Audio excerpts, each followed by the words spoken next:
This is Dr. Muthubabu, Professor and HOD, Department of ENT. The topic of discussion is Stridor. What is Stridor? Stridor is noisy respiration produced by turbulent airflow through the narrowed air passages. It may be heard during both inspiration, expiration, or both. Stertor is also noisy breathing that results from vibration of the pharyngeal tissues like nasopharynx, oropharynx, and soft palate due to significant upper respiratory obstruction and subsequent turbulent airflow downstream in the upper airway.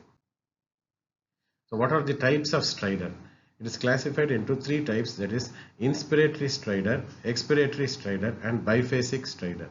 So inspiratory stridor is often produced in obstructive lesions of supraglottis or pharynx, example in laryngomalacia or retropharyngeal abscess.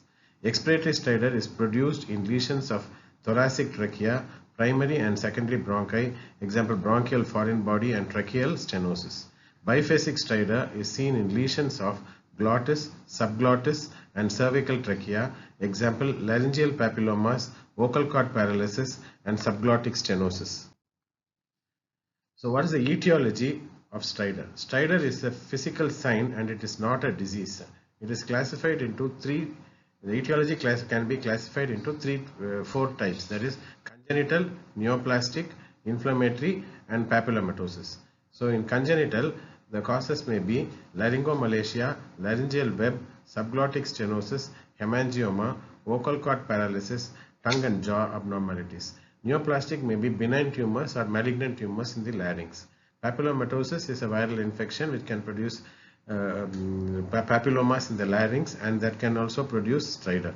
Inflammatory causes like epiglottis, acute laryngitis, laryngotracheoitis, diphtheria, retropharyngeal abscess, infectious mononucleosis, peritonsillar abscess can also produce stridor. So congenital stridor, the commonest is laryngomalacia. It manifests soon after birth and usually disappears by 2 years of age.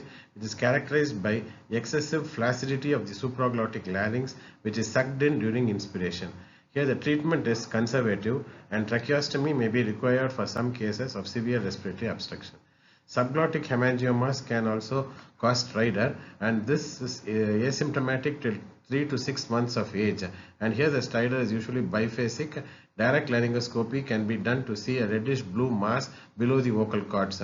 Tracheostomy may be necessary. Steroids, dexamethasone 1 mg for 1 week and then prednisolone 3 mg per kilogram in divided doses for 1 year can be given. CO2 laser excision is one of the treatment of choice. Subglottic stenosis, this is evident after first week of life with upper respiratory tract infection due to abnormal thickening of cricoid cartilage or fibrous tissue seen below the vocal cords. Child may remain asymptomatic till URTI which causes biphasic stridor and dyspnea. Diagnosis is made when subglottic diameter is less than 4 mm in full-term neonate or 3 mm in premature neonate. Many cases of congenital stenosis improve as the larynx grows, but some may require surgery. Laryngeal web may also be the cause for stridor, and it is present since birth. The treatment depends on the thickness of the web. The webs can be cut with a knife or CO2 laser. Thick ones may require excision by a laryngofissure and placement of silicone keel or subsequent dilatations. So here you can see the laryngomalacia, in which there is indrawing of the supraglottic structures, and one picture shows hemangioma, and there is a laryngeal web seen in one of the pictures, and one shows subglottic stenosis. So about laryngeal papilloma, juvenile recurrent laryngeal papillomatosis is the most common benign neoplasm of the larynx in children. It is viral in origin and is caused by human papilloma DNA virus type 6 and 11. These papillomas mostly affect the supraglottic and glottic regions of the larynx, but can also involve subglottis, trachea, and bronchi. Diagnosis is by fiber optic flexible laryngoscopy, and treatment can be done either by microlaryngoscopy or by CO2 laser excision, avoiding injury to the vocal ligament. Epiglottis is an inflammatory cause for stridor. It is a serious condition and affects children 2 to 7 years of age, but can also affect adults. Haemophilus influenza B is the most common organism responsible for this condition in children. Onset of symptom is abrupt with rapid progression. Sore throat and dysphagia are the common presenting symptoms in adults. Dyspnea and stridor are the common presenting symptoms in children. They are rapidly progressive and may prove fatal unless relieved. Fever may go up to 40 degrees centigrade. It is due to septicemia. Patient's condition may rapidly deteriorate. Examination is by depressing the tongue with the tongue depressor may show red and swollen epiglottis. Indirect laryngoscopy may show edema and congestion of supraglottic structures. Lateral soft tissue of X-ray may show swollen epiglottis, that is called the thumb sign, which is evident in this X-ray. Treatment is by antibiotics, especially ampicillin or third generation cephalosporins can be given. Steroids may be necessary. Adequate hydration and humidification with oxygen. Intubation and tracheostomy may rarely be necessary. Laryngotracheobronchitis is a viral infection affecting children between 6 months and 3 years of age. Male children are more often affected. Secondary bacterial infection by gram-positive cocci is also possible. The patient may have difficulty in breathing and the patient may have inspiratory type of stridor. Treatment is you have to hospitalize the patient.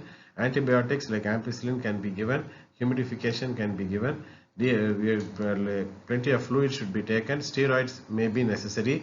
Tracheostomy sometimes may be necessary to relieve stridor.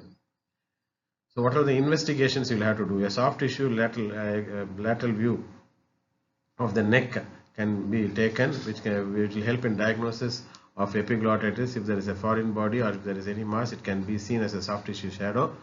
X-ray chest in inspiratory and expiratory phases or a fluoroscopy of chest help to diagnose radiolucent foreign bodies. CT scan with contrast is helpful for mediastinal mass and other congenital vascular anomalies compressing. Angiography may be needed for vascular anomalies. Esophagogram with contrast. Flexible fiber optic laryngoscopy plays an important role in the diagnosis. Direct laryngoscopy can also be done, by which you can diagnose the exact etiology. This procedure is done in the operation theatre with full preparation for resuscitative measures to deal with respiratory distress. Patient is monitored for oxygen saturation, pulse, blood pressure and electrocardiography.